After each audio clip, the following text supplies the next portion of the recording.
Judah, my trust is in you. Ancient of days, my trust is in you. I am that I am God, my trust is in you. Frères et sœurs de l'émission, la manne du ciel. La manne jaillit toujours abondamment du ciel et nous donne la vie de notre Seigneur de gloire, le Tout-Puissant, celui qui était, qui est et qui vient. C'est je suis pour l'éternité, de génération en génération. Et il nous aime tant et nous le suivons. Et nous devons suivre sa parole pour être lumière du monde. Cette émission est présentée par le serviteur Jules Komran Sossou de l'église missionnaire Philadelphie de Christ à Lomé, au Togo. Et nous sommes tellement contents de partager ces moments de bonheur avec toi, mon frère, ma soeur, afin que tu saches que l'Éternel Dieu de gloire, le Tout-Puissant, qui est l'alpha et l'oméga, Abba Père, il t'aime tant, comme il m'aime. Et il nous donne les révélations de sa parole. Et nous suivons sa parole. Alors, nous sommes dans la série le fruit de l'arbre de la vie. Et nous comprenons que sans jamais avoir mangé ce fruit, nous ne pouvons jamais aller au ciel. Car il ne faut jamais oublier que il y a 3 cieux au-dessus de nos têtes. Nous sommes sur cette terre, il y a 3 cieux. Et c'est l'Éternel qui a créé les cieux et la terre. Et s'il y a 3 cieux, il y a au-delà des 3 cieux, les cieux des cieux. Je te l'avais dit la dernière fois dans Deutéronome 10, verset 14. Tu peux également le trouver dans Néhémie 9, verset 6. Et donc, Dieu était dans les cieux des cieux avant la fondation du monde. Il a parlé, les 3 cieux sont sortis, et il a soufflé, et l'armée des cieux était également sortie. Ils ne l'ont jamais vu. L'armée des cieux, c'est tel qu'on appelle les chérubins. Et ils ne l'ont jamais vu, les chérubins ne l'ont jamais vu. Et pour cause, parce que Satan était venu devant Jésus, il dit, si tu es fils de Dieu, ordonne que cette pierre devienne des pains. Donc, nous comprenons que le Seigneur Dieu était dans les cieux des cieux. Et il a parlé. Les cieux sont sortis.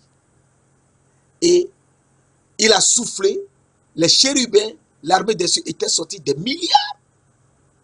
Et ensuite, il a fait la terre par sa sagesse.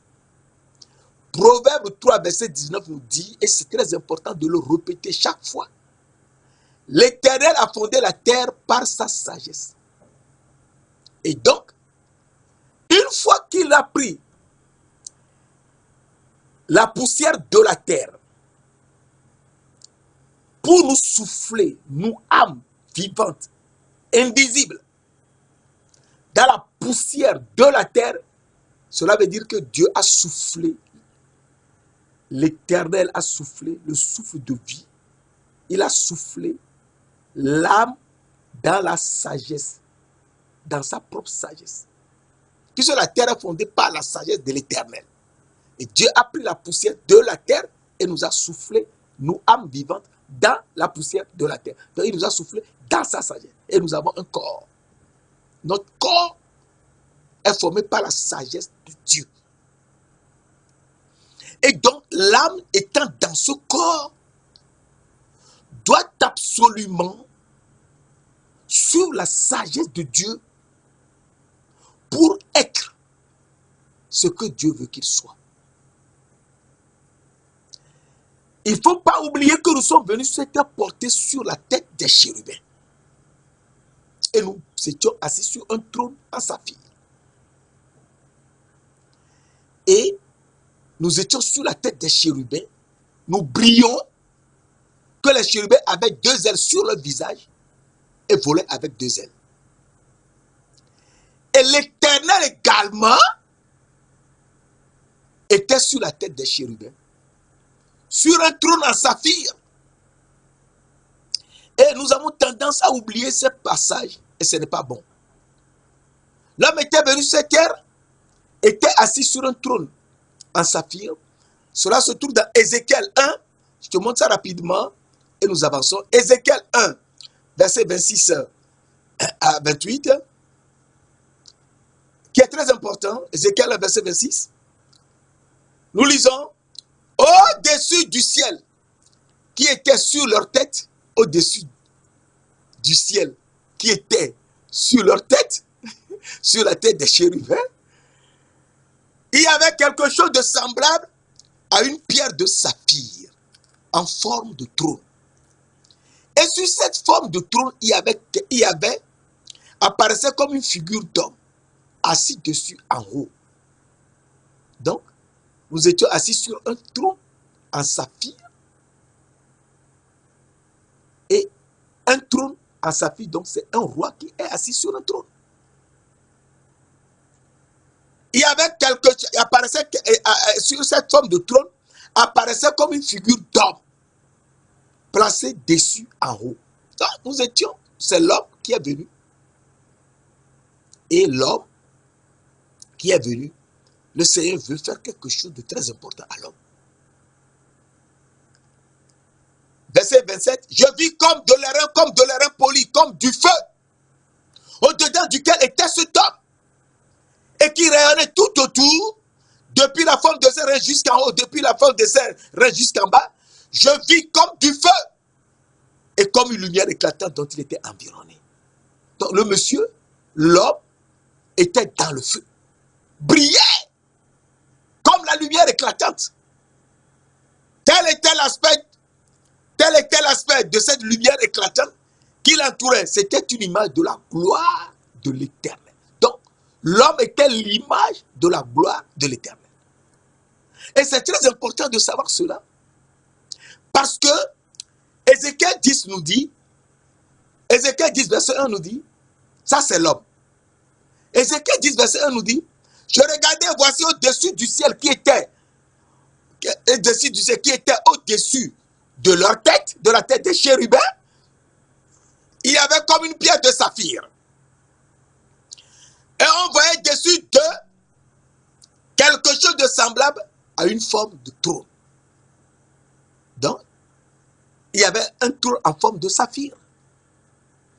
Et, verset 4, Ézéchiel 10, verset 4, la gloire de l'Éternel s'éleva de dessus les chérubins et se dirigea vers le seuil de la maison, et la maison fut remplie de la nuée, et le pavé fut rempli de la splendeur de la gloire de l'Éternel.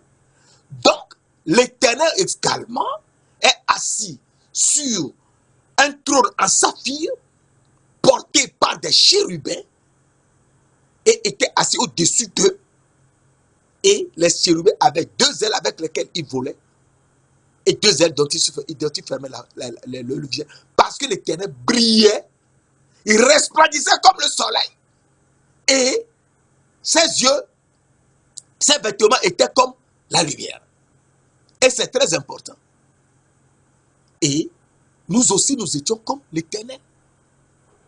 Mais ce qui est important ici, c'est que l'Éternel lui-même, eh bien, qui est assis sur un trône en saphir, est saint, saint, saint. Et c'est ça qui est important. Et donc, ce qui reste à l'homme à faire, c'est de ressembler, c'est d'être à l'image de Dieu. Ésaïe 6, verset 1 à 5. L'année de la mort du roi Osias, je vis le Seigneur assis sur un trône très élevé. Et ce trône, c'est le trône de saphir. Et les pans de sa robe remplissaient le temple. Des séraphins se tenaient au-dessus de lui. Ils avaient chacun 6 ailes, 2 dont ils se couvraient la face parce qu'il avait les vêtements qui brillaient comme la lumière, il ne pouvait pas le voir. Dont il se couvrait les pieds parce que son visage resplendissait comme le soleil. Et donc il se couvrait les pieds. Et dont il se servait pour voler. Verset 3. Ils criaient l'un à l'autre. Saint, Saint, Saint est l'Éternel des armées. Toute la terre est remplie de sa gloire. Et donc, nous comprenons que l'Éternel des armées est Saint, Saint, Saint. Et donc, l'homme est venu sur la terre. Ce qui lui reste, étant venu sur un trône en saphir et porté par les chérubins sur leur tête, comme l'Éternel Dieu, et il était la gloire de l'Éternel, était une image de la gloire de l'Éternel, eh bien, l'Éternel lui-même, il est saint, saint, saint. Il faudrait donc que l'homme soit à l'image de Dieu. Et c'est pour ça que nous sommes venus sur cette terre. Alors, Genèse 1, verset 26 nous dit, Dieu, et puis Dieu dit, faisons l'homme à notre image, selon notre ressemblance, et qu'il domine sur les poissons de la mer, sur les oiseaux du ciel, sur le bétail, sur toute la terre, et sur tout reptile qui rampe sur la terre. Et donc, nous devons dominer surtout. Surtout le reptile qui rampe sur la terre. Et le reptile, je t'avais dit la dernière fois, le reptile qui rampe sur la terre, c'est le serpent, qui n'a ni pied, ni rien, ni main, rien. Et qui avait quand même 10 sur le visage. Donc Dieu l'a marqué. Une vipère qui n'a pas de main, ni de pied, et qui a 10 sur le visage, partout c'est 10. Et ça veut dire que Dieu l'a marqué. Et donc, l'homme, Dieu l'a fait, faisons l'homme à notre image. Il faut qu'il soit à l'image de Dieu pour pouvoir lui ressembler. Être à l'image de Dieu, Dieu est saint, saint, saint. Et Dieu qui est saint, saint, saint, eh bien, il nous montre que le Père est saint, Jean 17, verset 11, et il veut être un avec nous. Le Fils, Christ, est le Saint de Dieu, Jean 6, verset 68, 69. Et l'Esprit Saint, Jean 14, verset 28, verset 26, pardon, Jean 14, verset 26. Mais le Consolateur, l'Esprit Saint, que le Père enverra en mon nom, vous enseignera toutes choses et vous rappellera tout ce que je vous ai dit. Donc ce n'est que le Saint-Esprit qui va nous enseigner tout et nous rappeler tout ce que le Seigneur a dit avant de partir. Et donc il faut construire le Saint-Esprit afin qu'il nous enseigne tout et pour que nous puissions comprendre ce qu'il nous dit. Si nous ne le faisons pas, nous sommes perdus. Et donc, Dieu nous dit dans Apocalypse, et ça c'est Apocalypse, Apocalypse 4, verset 8, qui est un verset très important, et fait que nous soyons situés. Apocalypse 4, verset 8 nous dit, les 4 êtres vivants ont chacun 6 ailes. Ce sont les séraphins, 6 ailes séraphins. Ils sont remplis de Dieu tout autour au-dedans. Ils ne cessent de dire jour et nuit, Saint, Saint, Saint est le Seigneur Dieu, le Tout-Puissant, celui qui était, qui est et qui vient. Donc, l'Éternel Dieu, qui est Saint, Saint, Saint et qui est le roi, car mes yeux ont vu le roi, l'Éternel des armées, Ésaïe 6, verset 5. Eh bien, l'Éternel des armées, qui est le roi et qui est saint, saint, saint, eh bien, c'est le Seigneur Dieu le Tout-Puissant, celui qui était, qui est et qui vient. Et donc, nous devons comprendre que être à l'image de Dieu, du Seigneur Dieu, eh bien, c'est être saint dans l'âme, saint dans le corps et saint dans l'esprit. Et le Seigneur Dieu est le Tout-Puissant, celui qui était, qui est et qui vient. Qui est le Tout-Puissant? Le Tout-Puissant est le Dieu d'Abraham, le Dieu d'Isaac et le Dieu de Jacob. Mais il veut nous montrer quelque chose de très important ici. Et il faut qu'on suive. Il était, il est et il vient. Qui était, qui est et qui vient. Si nous connaissons celui-là, nous sommes tranquilles. Qui était hier, qui est aujourd'hui et qui vient éternellement. La parole nous le montre. Alors, dans Hébreux 13, verset 8, Hébreux 13, verset 8, la parole de Dieu nous dit, Jésus-Christ est le même. Hier était, aujourd'hui est et éternellement qui est. Donc c'est Jésus-Christ qui est le Dieu, qui est le Seigneur Dieu, le Tout-Puissant, celui qui était hier, qui est aujourd'hui et qui vient éternellement. Ah bon? Oui, c'est Jésus-Christ. Et Jésus-Christ, il est le même. Oui, il est le même. Il ne change pas. Il est le même, il ne change pas. Malachie 3, verset 6 nous dit, je suis l'Éternel. Je ne change pas. Oui, il est l'Éternel. C'est l'Ancien Testament, ça. Eh bien, dans le Nouveau Testament, il nous montre dans Jacques 1, verset 17. Jacques 1, verset 17, un verset très important. Jacques 1, verset 17. Toute grâce excellente et tout don parfait descend d'en haut, du Père des Lumières, chez lequel il n'y a ni changement, ni ombre de variation. Et donc, nous comprenons que c'est Jésus-Christ qui est le Dieu Tout-Puissant. Il est le même. Il ne change pas. Il n'y a pas de variation en lui. C'est lui le Dieu des Lumières. Car il est la lumière du monde. Et nous sommes également lumière du monde. Donc, il faudrait qu'on suive la parole pour aller prêcher la parole. Parce qu'il nous a dit que votre lumière luise devant les hommes, afin qu'ils voient vos bonnes œuvres et qu'ils glorifient votre Père qui est dans les cieux. Donc, il faudrait aller évangéliser. Et les gens voient ce que tu fais. Et ils sont contents de ton Père qui est dans les cieux. Et là, tu sais que tu es un Père dans le ciel. Mes frères, mes sœurs. Et donc, Jésus-Christ est le même. Oui, il est le même. Il ne change pas. Alors, il nous dit, dans Somme 102, dans le Somme, on va lire dans Somme 102, on fait une petite révision et on avance. Somme 102, verset 28. Somme 102, verset 28. Un verset très important. Somme 102, verset 28. Mais toi, Éternel, tu restes le même et tes années ne finiront point. Ah, il est le même, oui, tu restes le même et ces années ne finiront point. C'est pas possible. Oui, c'est ça.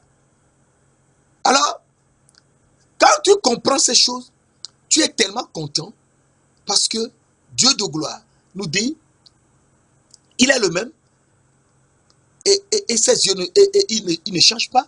C'est tellement important parce que tout ce qu'il fait, il le fait pour nous et nous ne devons jamais oublier. Parce que dans Job 31, verset 15, Job 31, verset 15, il nous dit, celui qui m'a créé dans le ventre de ma mère, ne l'a-t-il pas créé?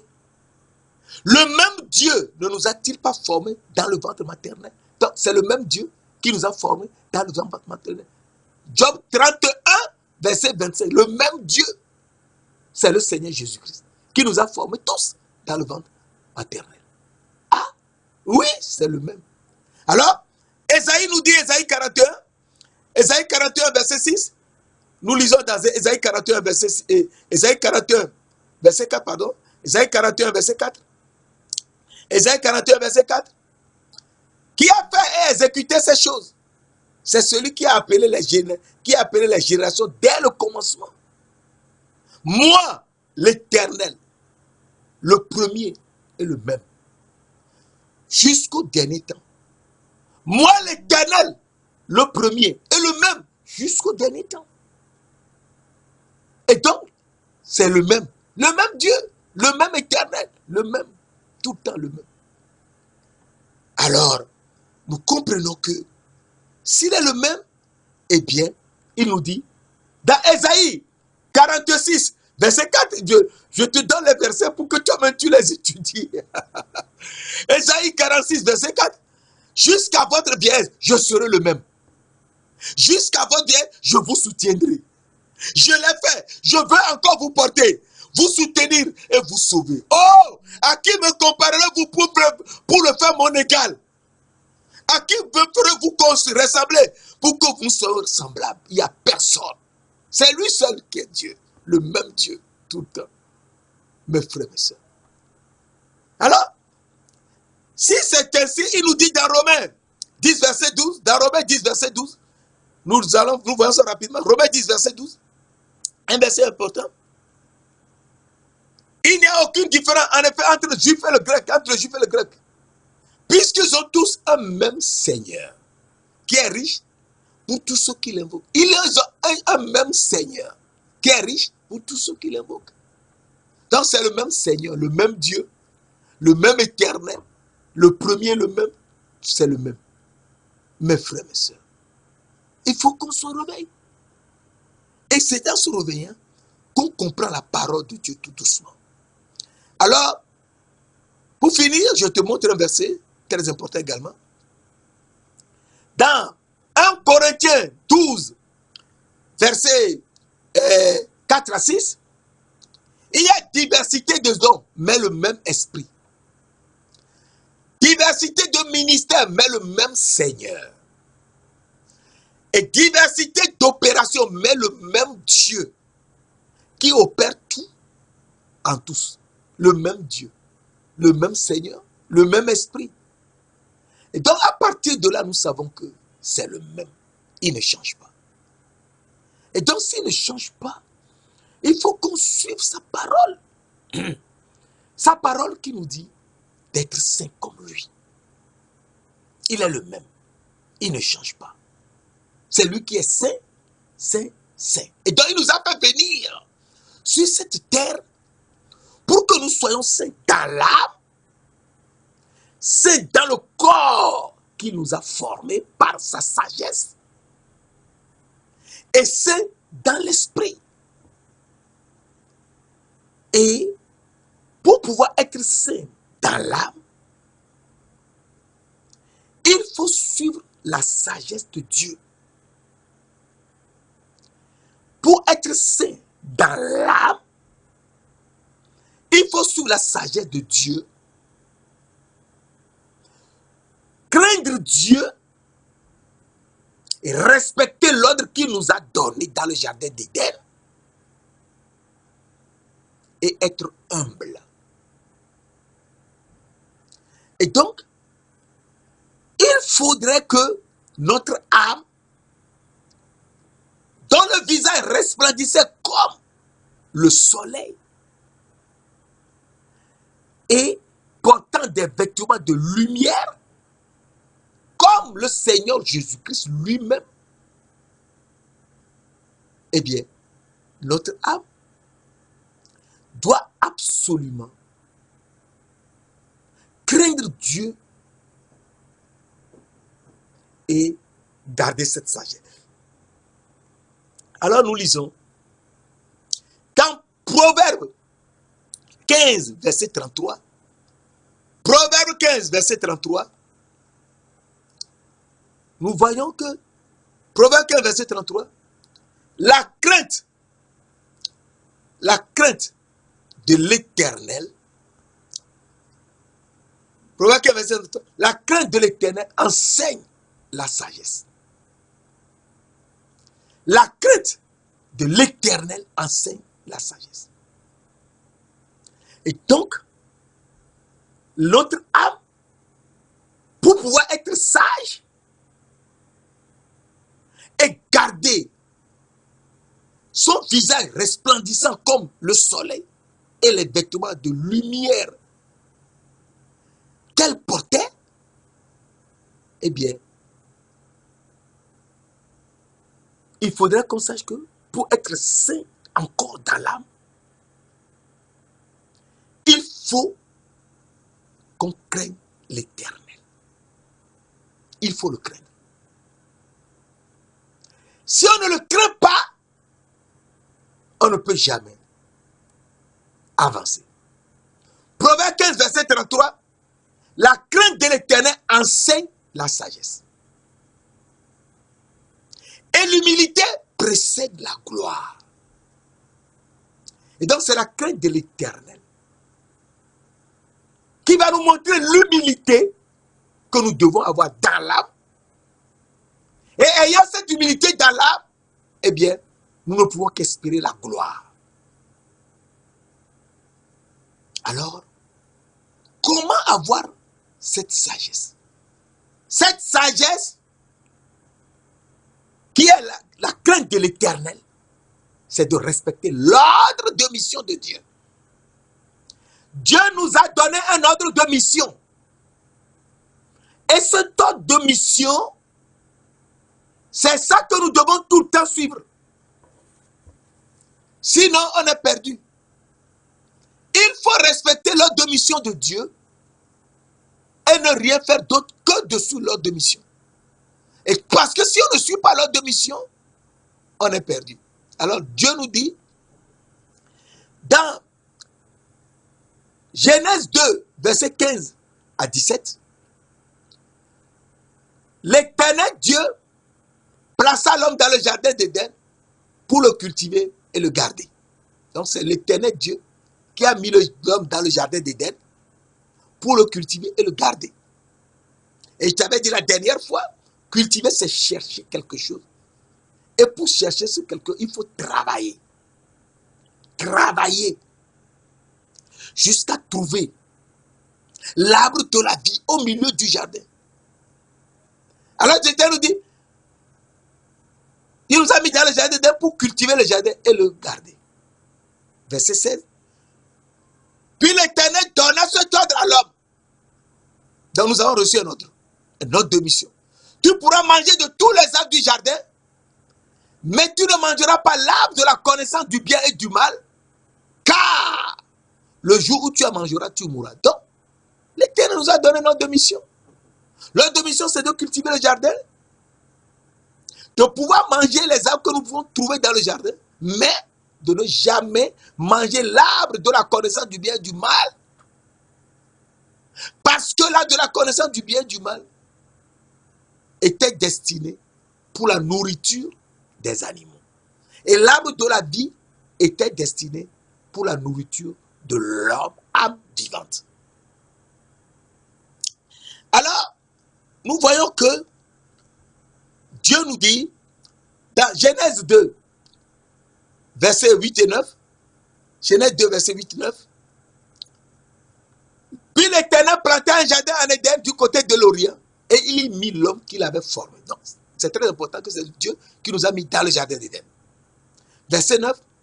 L'Éternel fit pousser des arbres de toute espèce, agréables à voir et bons à manger.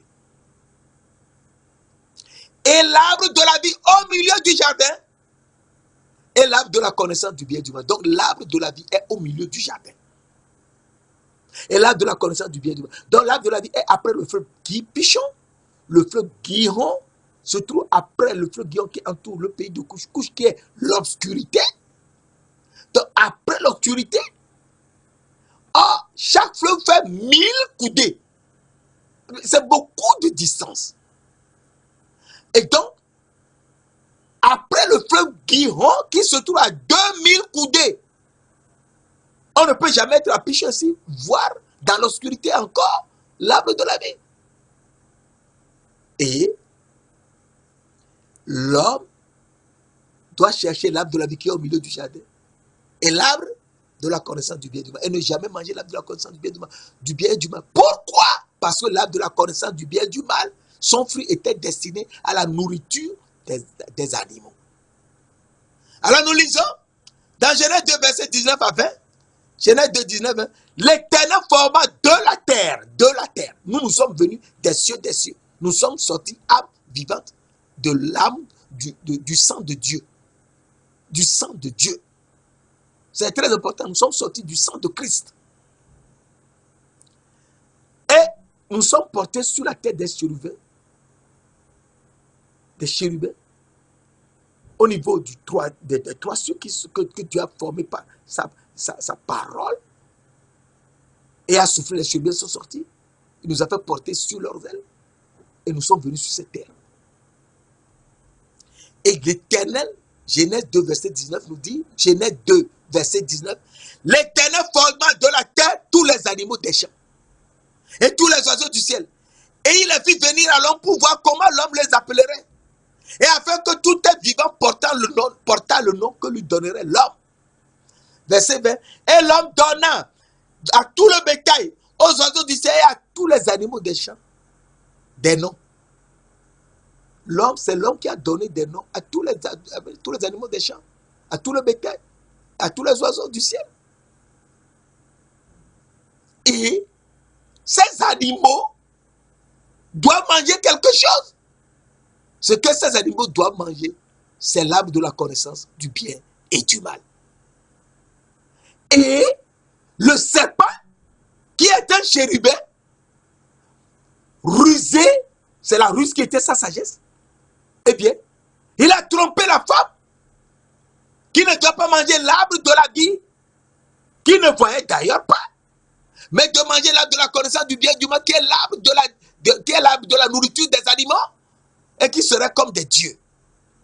Et la femme a suivi le serpent et a mangé, a donné à son mari qui était auprès d'elle. Les deux ont mangé et ils ont perdu les yeux de l'âme et les habits qu'ils portaient dans l'âme. Et ils étaient devenus aveugles et nus. Et donc, nous avons perdu les yeux de l'âme. Nous avons également perdu les habits. Comment faire pour être saint dans l'âme? Mes frères, mes sœurs, il faudrait donc que nous apprenions que l'éternel, la crainte de l'éternel, c'est ça qui est important pour suivre l'éternel. Alors, Proverbe 2, verset 6 nous dit, l'éternel donne la sagesse. Donc, il veut donner la sagesse. Il veut nous donner la sagesse. Il faut qu'on comprenne cela. Il donne la sagesse.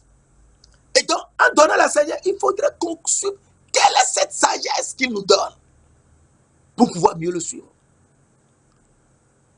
Et avoir encore notre couronne que nous avons perdue et que Satan, le diable, le serpent, nous a volé et il s'est fait roi. On l'appelle roi de Tyr. Il n'est pas roi, il est chérubin. Comment est-il devenu roi de Tyr en volant la couronne de roi que portait Adam? Ézéchiel 28, verset 12 à 15. Et donc, l'homme doit respecter l'ordre de Dieu. Ne jamais manger l'arbre de la connaissance du bien et du mal qui est destiné à la nourriture des animaux, mais chercher jusqu'à trouver l'arbre de la vie au milieu du jardin et à manger le fruit. Et une fois qu'il mangera ce fruit, c'est le fruit de la vie éternelle. Et c'est ce fruit que nous devons manger. Et pour pouvoir manger ce fruit, il faudrait que notre âme soit restaurée. Il faut que notre âme soit restaurée. Sinon, nous ne pouvons jamais. Alors, nous devons comprendre que Dieu nous dit que pour être saint dans l'âme, il faudrait que nous gardions sa sagesse. L'Éternel donne la sagesse. Et cette sagesse, c'est la crainte de l'Éternel enseigne la sagesse. Proverbe 15, verset 33. Et l'humilité précède la gloire. Et donc, c'est à partir de là que nous pouvons avoir de l'humilité. Et donc, nous comprenons que l'Éternel donne la sagesse. Et cette sagesse, c'est dans la crainte de l'Éternel. Et quelle est cette sagesse que l'Éternel nous donne? Alors, Proverbe 11, verset 2, Proverbe 11, verset 2 nous montre, Proverbe 11, verset 2, qui est très important, partie B, mais la sagesse est avec les humbles.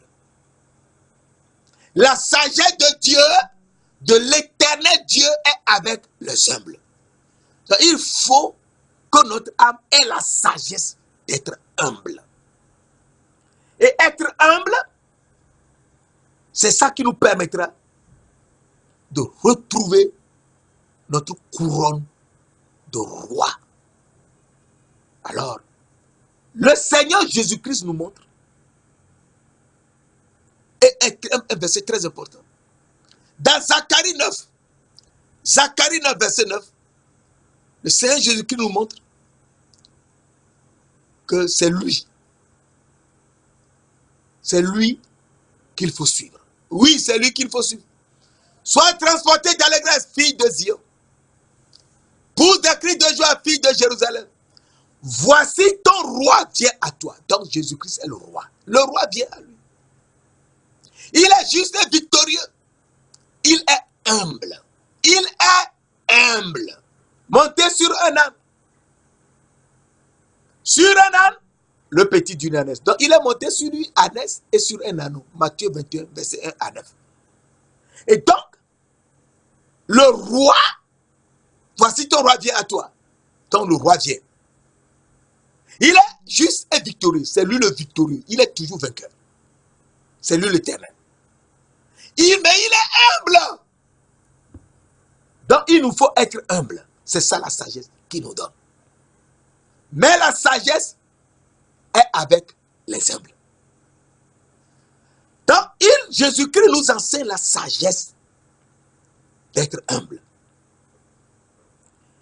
Et pour être humble, nous devons savoir que les yeux de l'âme qui brillaient comme le soleil étaient aveugles. Les habits que nous portions dans l'âme qui brillaient comme la lumière étaient perdus. Et Dieu nous a revêtus de peau d'animaux.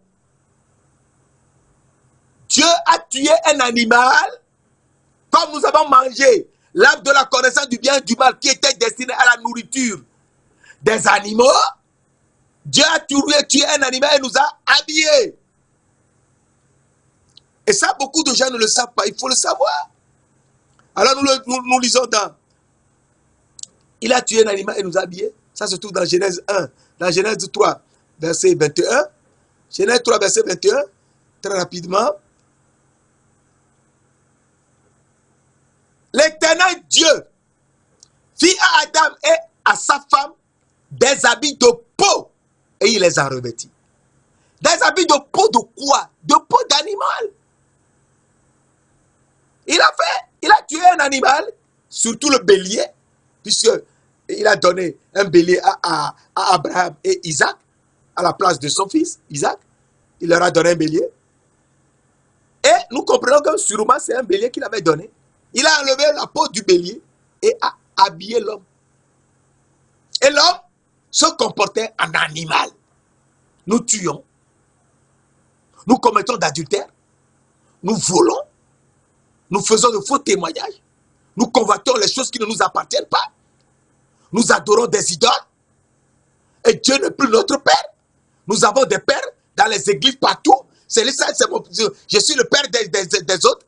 Hein? Alors que Dieu dit, il est le seul Père. Matthieu 23, verset 9. C'est très important de savoir Matthieu 23, verset 9.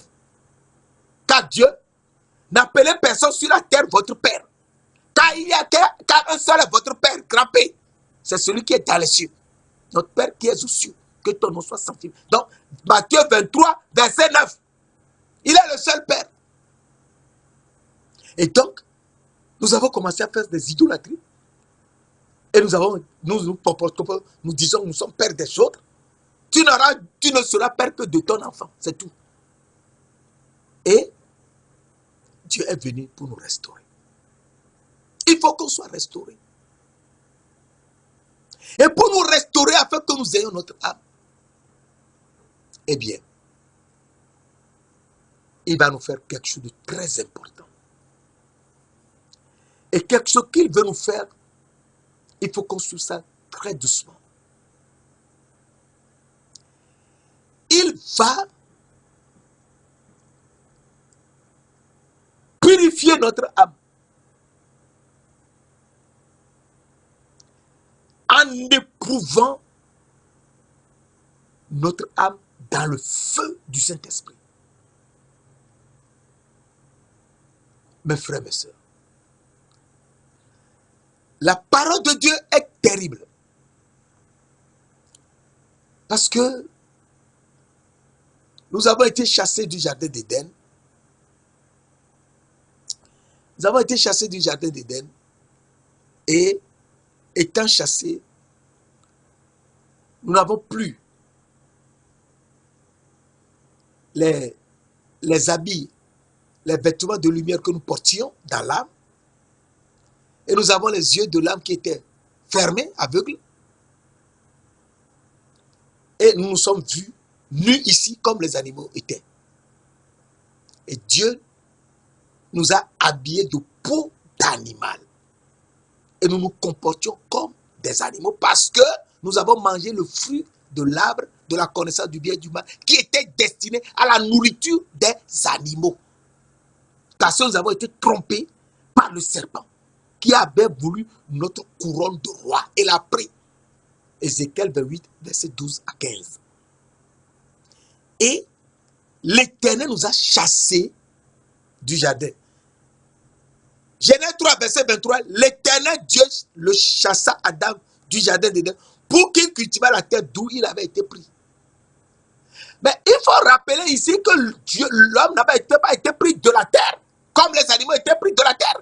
L'homme est venu des cieux, des cieux. Mais ayant mangé la nourriture des animaux qui sont sortis, que Dieu a fait sortir de la terre, eh bien, il rentrera à la terre. Oui. L'homme a mangé la nourriture des animaux que Dieu a fait sortir de la terre et qui mange la nourriture, qui mange l'arbre de la connaissance du bien et du mal et mourait et allait encore en terre. L'homme aussi a commencé à aller en terre pour qu'il cultivât la terre d'où il avait été pris. C'est ainsi qu'il chassa Adam et il mit à l'orient, verset 24, c'est ainsi qu'il chassa Adam et il mit à l'orient du jardin d'Éden les chérubins qui agitent une épée flamboyante pour garder le chemin de l'arbre de la vie. Pour garder le chemin de l'arbre de la vie. Et donc maintenant, il faudra qu'on trouve l'arbre de la vie pour en manger le fruit. Et donc, le Saint-Esprit va nous faire quelque chose d'extraordinaire. Mes frères, mes sœurs, la parole de Dieu est telle que nous devons faire très attention. Nous devons faire très attention parce que Dieu nous aime tant qu'on ne peut même pas comprendre comment il nous aime. C'est lui seul qui peut le savoir. Sincèrement. Il nous aime tant. Alors il nous dit, dans Matthieu 3, verset 11, lui, celui qui vient, lui, je peux lire tout, moi je vous baptise, Jean-Baptiste parle, moi je vous baptise d'eau pour vous amener à la repentance. Mais celui qui vient après moi est plus puissant que moi. Et je ne suis pas digne de porter ses souliers. Donc, il n'est pas digne, Jean-Baptiste n'est pas digne de porter ses souliers. C'est Dieu le Père, le Tout-Puissant. Celui qui était, qui est, qui vient, le Seigneur Dieu. Jésus-Christ de Nazareth, c'est lui. Lui, donc Jésus-Christ, il vous baptisera du Saint-Esprit et de feu. Donc, c'est le feu dévorant que le Seigneur Jésus-Christ va prendre pour nous baptiser. Le feu dévorant, oui, le feu dévorant, pour nous baptiser. Ah bon? Oui, il va nous baptiser avec le feu dévorant. Le feu dévorant, c'est quoi?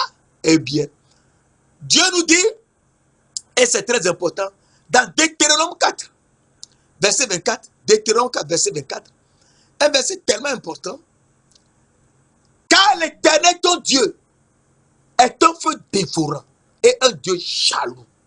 Ah, nous comprenons maintenant ce qu'il nous dit. Je suis un Dieu jaloux qui punit l'iniquité jusqu'à la 3e et la 4e génération de ceux qui me haïssent et qui ne gardent pas mes commandements. Mes frères, mes sœurs, il faut garder les commandements de Dieu. Il ne faut pas haïr Dieu, l'Éternel, non. Deutéronome 4, verset 24 nous dit, car l'Éternel, ton Dieu, est un feu dévorant et un Dieu jaloux. S'il est un feu dévorant, eh bien, il faut qu'on se rende à l'évidence. Oui, il a un feu dévorant. C'est très important. Jésus, qui est l'éternel Dieu, il a un feu dévorant. Nous lisons dans Hébreux 12, verset 28-29, un verset très important. C'est pourquoi recevons un royaume inébranlable. Montrons notre reconnaissance en rendant à Dieu un culte qui lui soit agréable. En rendant à Dieu un culte qui lui soit agréable, pas un culte qui soit agréable à nous. Je vais être riche, non, ça c'est nous ça. Mais à Dieu ce qui lui est agréable. Avec piété, avec crainte. La crainte de l'Éternel enseigne la sagesse. Et cette sagesse donne l'humilité. Et avec les humbles. Avec piété, avec crainte. Car notre Dieu est un feu dévorant. Donc, le Saint-Esprit, Jésus va prendre le Saint-Esprit pour nous baptiser dans le feu dévorant.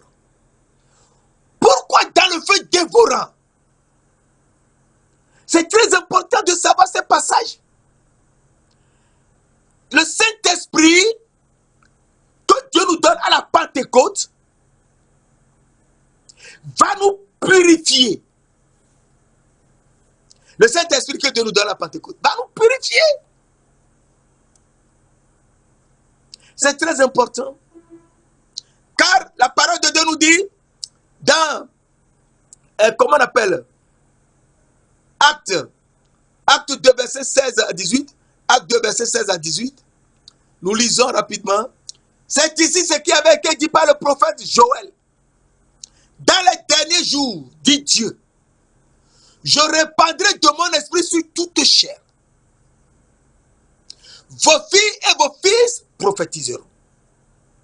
Vos vieillards auront des songes. Vos jeunes gens auront des visions. Oui, sur mes serviteurs et sur mes servants, dans ces jours-là, je répandrai de mon esprit. Ah, et ils prophétiseront. Donc, ce n'est que l'Esprit de Dieu qui sera répandu sur toi et avec le feu, avant que tu prophétises, le feu doit te enlever toute souillure de toi avant que tu prophétises. Alors, le Saint-Esprit va nous faire ce qui est important. Qu'est-ce qu'il va nous faire? Le Saint-Esprit va nous purifier avec le feu dévorant. C'est très important. Le Saint-Esprit va nous purifier avec le feu dévorant.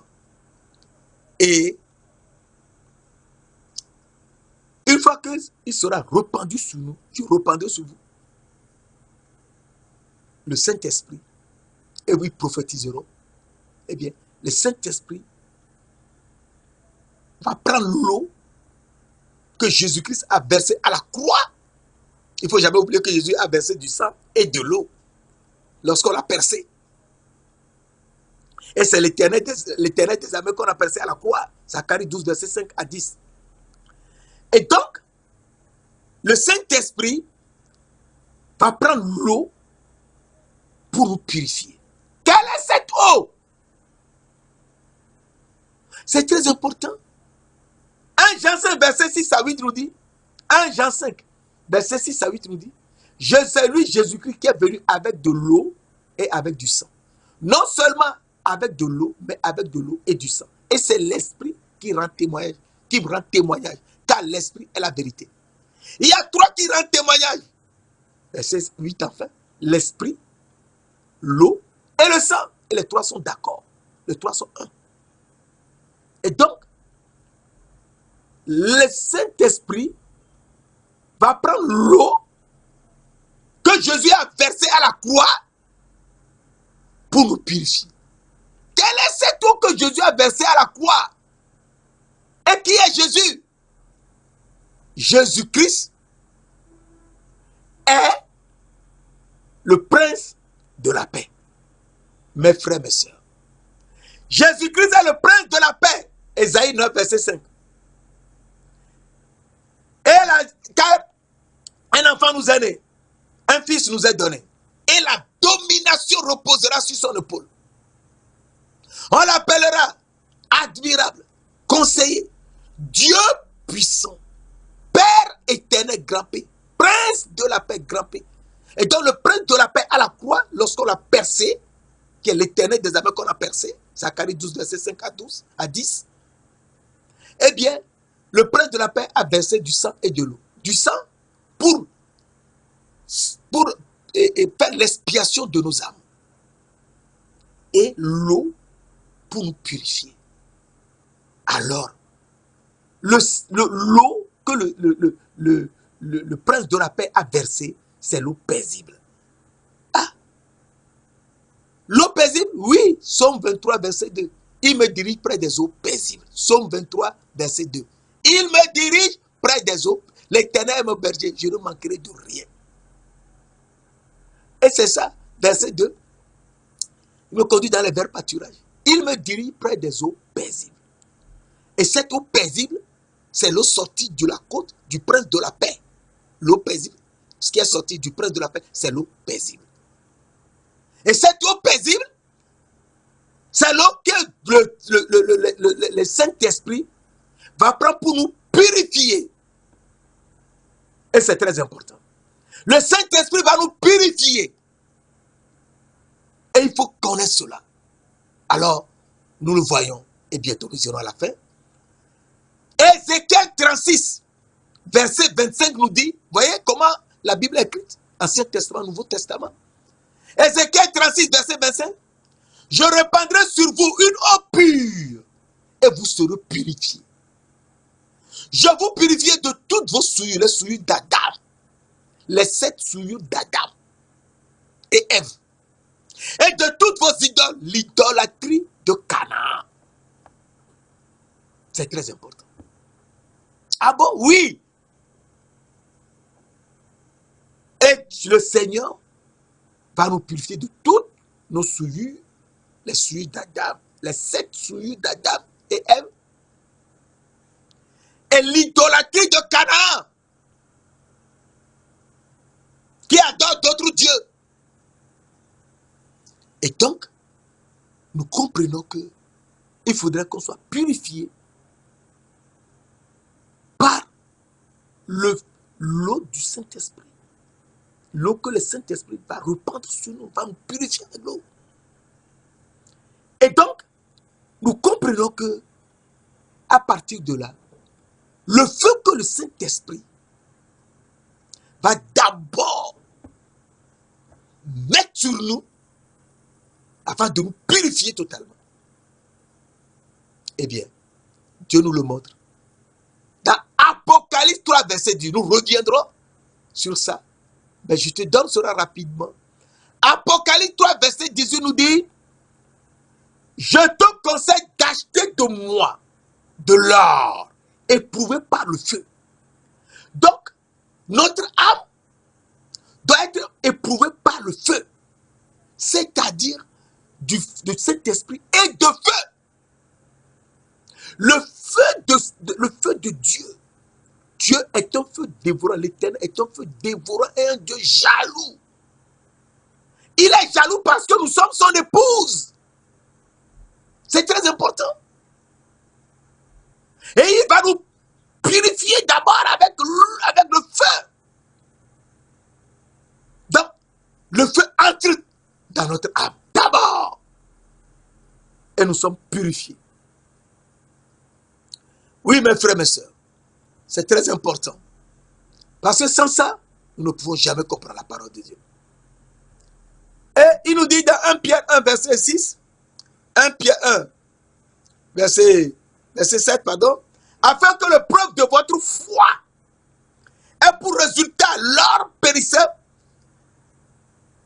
cependant est éprouvé par le feu, et pour résultat, afin que l'épreuve de votre foi plus précieuse que l'or périssable, qui cependant est éprouvé par le feu, et pour résultat la louange, la gloire et l'honneur lorsque Jésus-Christ apparaîtra. Et donc, il faudrait que ce feu nous rentre en nous et nous donne la foi en Jésus-Christ. C'est ce feu qui nous donne la foi en Jésus-Christ. Et nous savons que, une fois que ce feu entre en nous, enlève tout détritus, toute souillure d'Adam et d'Ève, et toute idolâtrie de Canaan, et nous sommes purifiés. Nous verrons cela la prochaine fois. Alors, redéveloppons au mieux, et nous serons complètement transformés, et nous serons une nouvelle création. Les choses anciennes passent, toutes choses sont devenues nouvelles. Nous sommes une nouvelle création, une nouvelle âme, et nous brillons, et nous avons le visage qui resplendit encore, comme le soleil. Saint-Esprit, Esprit du Dieu vivant, Esprit Saint, Esprit de gloire, nous te louons. C'est toi qui nous as créés. Enseigne-nous. Enseigne-nous tout, afin que nous soyons dans la parole, que nous te suivions, et que nous soyons complètement restaurés. Et que notre âme brille de nouveau. Et le visage qui resplendit comme le soleil. Et des habits de lumière pour être saints et garder la sagesse de Dieu qui est avec les humbles. Et dont notre âme doit apprendre à être humble pour pouvoir être sainte. Merci de nous l'avoir fait au nom précieux de notre Seigneur de gloire, le Tout-Puissant de Nazareth. Amen.